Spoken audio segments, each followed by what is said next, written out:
ఈ సంవత్సరము పేరు శ్రీ విశ్వవసునామ సంవత్సరము. ఈ సంవత్సరానికి అధిపతి రవి అంటే సూర్యుడు. సో ఈ సంవత్సరము ఎలా ఉండబోతుంది ఓవరాల్ సంవత్సరము అంటే, రవి అంటే రాజు, రాజకీయాలు, పబ్లిసిటీ, ఈ మూడు రవి కమాండ్ చేస్తాడు. అంటే ఈ సంవత్సరము బాగా బాగా బాగా ఎఫెక్ట్ అయ్యేటువంటి వాళ్ళలో రాజకీయ నాయకులు నెంబర్ 1 పొజిషన్లో ఉన్నారు. దేశాలు ఉన్నాయి, అంటే దేశాల మధ్యన, రాష్ట్రాల మధ్యన యుద్ధ వాతావరణము, రాజుల మధ్యన వైరము, రాజులకు ప్రాణగండము, రాజులకు కారాగార వాసము, ప్రకృతి వైపరీత్యాలు, మరీ ముఖ్యంగా అగ్ని ప్రమాదాలు, విమాన ప్రమాదాలు, పడవ ప్రమాదాలు, రైలు ప్రమాదాలు, సో అనుకోని ప్రదేశాలలో అగ్ని ప్రమాదాలు, అలాగే సునామీ హెచ్చరికలు, అలాగే నగరాల్లో విపరీతమైన వర్షపాతము, అండ్ మరీ ముఖ్యంగా ఈ సంవత్సరం విడాకుల సంఖ్య చాలా ఎక్కువ. అలాగే వీటిలో పాజిటివ్ తీసుకుంటే ఆడవారికి విపరీతమైన రాజయోగము, అంటే ప్రాముఖ్యత అనేది ఈ సంవత్సరం ఆడవారికి పెరుగుతుంది.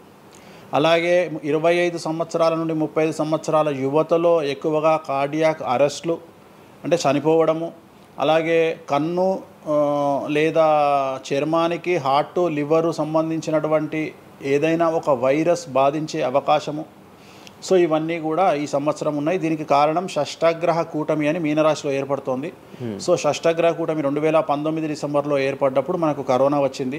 అలాగే ఈ సంవత్సరము మార్చి 30వ తేదీ 2025 సంవత్సరంలో మనకు మళ్ళీ షష్టగ్రహ కూటమి మీనరాశిలో ఏర్పడుతోంది. సో దీనివల్ల సుమారు మేషరాశి, సింహరాశి, తులారాశి, ధనుస్సు రాశి, మీనరాశి వాళ్ళు చాలా చాలా సమస్యల బారిన పడేటువంటి అవకాశాలు ఉన్నాయి. ఇది ఓవరాల్ సంవత్సర ఫలితము. ఇక మేషాది మీనరాశిలో ద్వాదశ రాశులను తీసుకున్నట్టయితే, మేషరాశి గురించి తీసుకుంటే, మేషరాశికి ఎవరైతే 1995 నుండి 2003 మధ్యన జన్మించి ఉన్నారో వాళ్ళందరికీ ఈ సంవత్సరము రెండవసారి ఏలినాటి శని ప్రారంభమవుతూ ఉంది. సో రెండవసారి ఏలినాటి శని అనేది చాలా డేంజరు.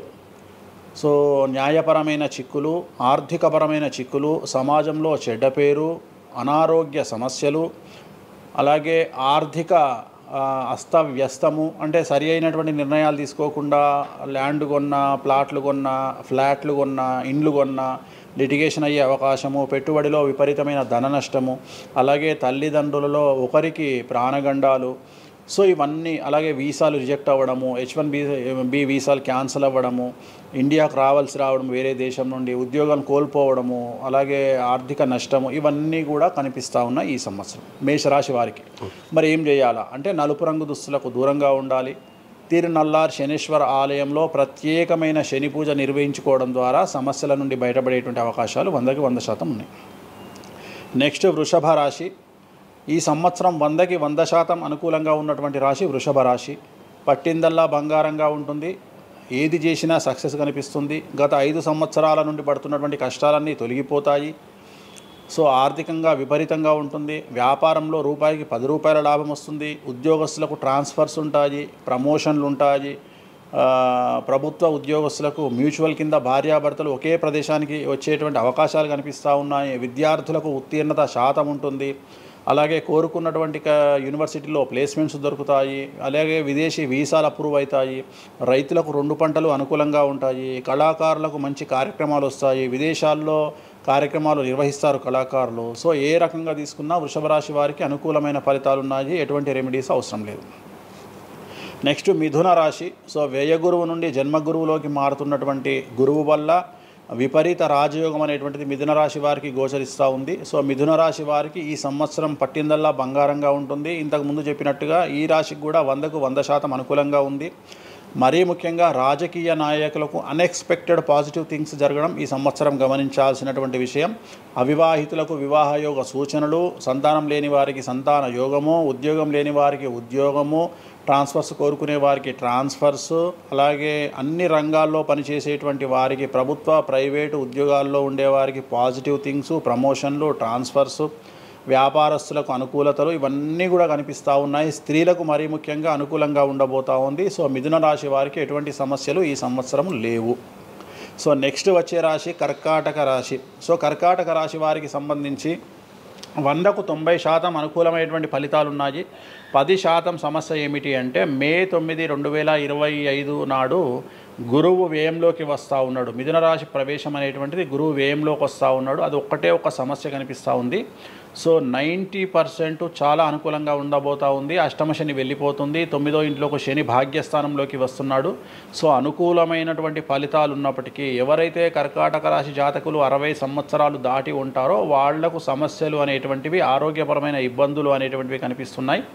అలాగే తొందరపాటు నడక వల్ల, అంటే మెట్లు ఎక్కేటప్పుడు దిగేటప్పుడు నీరు ఉన్న దగ్గర నడిచేటప్పుడు జాగ్రత్తలు తీసుకోండి. ఎందుకంటే గురువు వ్యయం వల్ల కింద పడి కాళ్ళు చేతులు విరగొట్టుకునే అవకాశం ఉంది కర్కాటక రాశి వారికి. మరి రెమెడీ ఏమిటి అంటే ప్రతి గురువారం నాడు లెమన్ ఎల్లో షర్ట్ ధరించడం మగవాళ్ళైతే, ఆడవాళ్ళైతే లెమన్ ఎల్లో డ్రెస్సును ధరించడం వల్ల కర్కాటక రాశి వారు సమస్యల నుండి బయటపడతారు.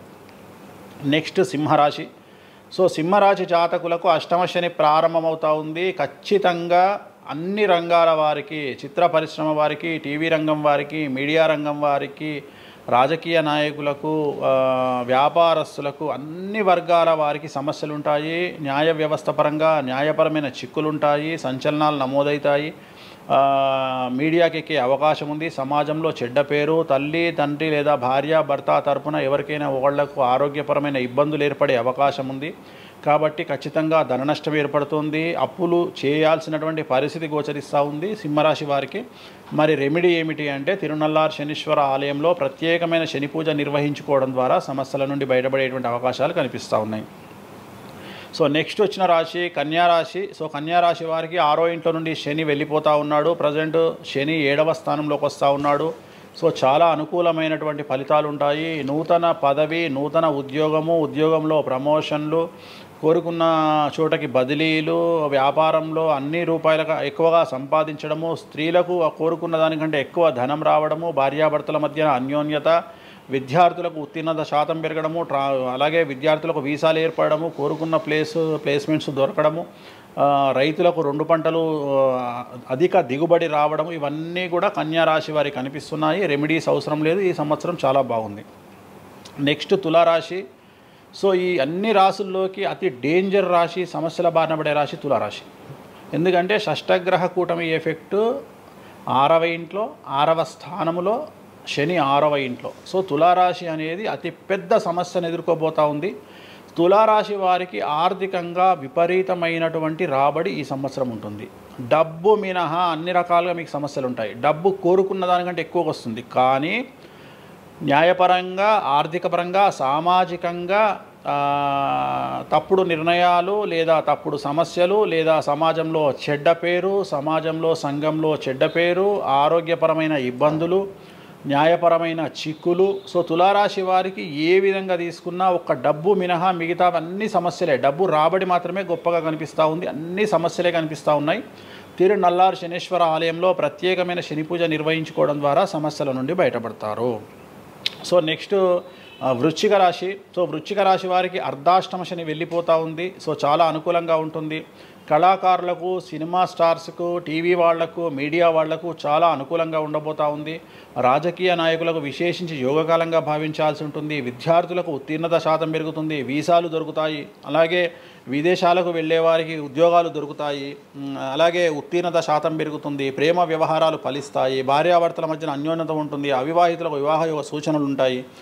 అలాగే సంతానం లేని వారికి సంతానం ఉంటుంది. సో వృశ్చిక రాశి వారికి అన్ని రంగాల, అన్ని వర్గాల వారికి పూర్తి అనుకూలతలు ఉంటాయి. రెమెడీస్ ఏమీ లేవు, నెగిటివ్స్ ఏమీ లేవు. సో నెక్స్ట్ ధనుస్సు రాశి. ధనుస్సు రాశి వారికి ఈ నెల మార్చి 30 ఉగాది నుండి అర్ధాష్టమ శని ప్రారంభమవుతూ ఉంది. సో కొన్ని సమస్యలు, ఆర్థికపరమైన ఇబ్బందులు ఉంటాయి. పెట్టుబడుల విషయంలో జాగ్రత్తగా ఉండండి. మరీ ముఖ్యంగా తల్లికి సంబంధించిన ఆరోగ్యం మిమ్మల్ని కలవరపెట్టవచ్చు. సో తల్లిగారి ఆరోగ్యం పట్ల జాగ్రత్తలు తీసుకోండి. అలాగే పెట్టుబడుల విషయంలో జాగ్రత్తలు తీసుకోండి. సమాజంలో చెడ్డ పేరు వచ్చే అవకాశం ఉంది కాబట్టి జాగ్రత్తగా ఉండండి. సో ధనుస్సు రాశి వారు తిరునల్లార్ శనీశ్వర ఆలయంలో ప్రత్యేకమైన శని పూజ నిర్వహించడం ద్వారా సమస్యల నుండి బయటపడతారు. సో నెక్స్ట్ మకర రాశి. గత 10 సంవత్సరాల నుండి మకర రాశి వారు పడుతున్నటువంటి బాధలన్నీ తొలగిపోతాయి. 7.5 సంవత్సరాల ఏలినాటి శని వెళ్ళిపోతూ ఉంది.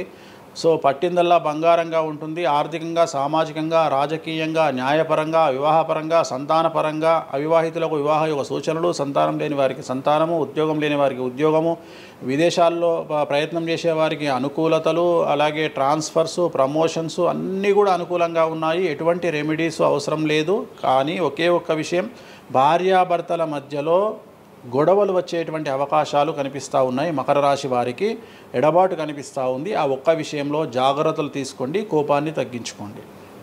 సో నెక్స్ట్ కుంభరాశి.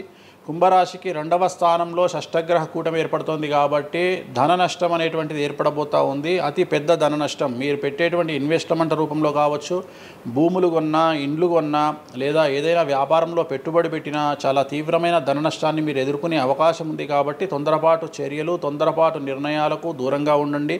నలుపు రంగు కార్లకు, నలుపు రంగు వస్తువులకు దూరంగా ఉండండి. తిరునల్లార్ శనీశ్వర ఆలయంలో ప్రత్యేకమైన శని పూజ నిర్వహించడం ద్వారా కుంభరాశి జాతకులు సమస్యల నుండి బయటపడతారు.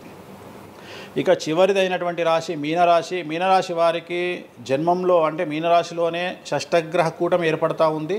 సో చాలా సంచలనాలు ఉంటాయి. నెగిటివ్సే కనిపిస్తూ ఉన్నాయి, పాజిటివ్స్ ఒక్కటి కూడా కనిపించడం లేదు. ఆర్థికంగా, న్యాయపరంగా, సామాజికంగా, ఆరోగ్యపరంగా, కుటుంబపరంగా అన్ని రకాల ఇబ్బందులు ఎదుర్కొంటారు. సంచలనాలు ఫేస్ చేయాల్సి వస్తుంది. కుటుంబంలో ఆరోగ్యపరమైన ఇబ్బందులు ఉంటాయి, ఆర్థికపరమైన నష్టాలు ఉంటాయి, భార్యాభర్తల మధ్యన గొడవలు ఉంటాయి, ఎడబాటుకు దారితీసే అవకాశం ఉంది. తల్లిదండ్రుల్లో వారికి ప్రాణగండం కనిపిస్తూ ఉంది. సో చాలా సమస్యలు మీనరాశి వారు ఫేస్ చేసే అవకాశం ఉంది.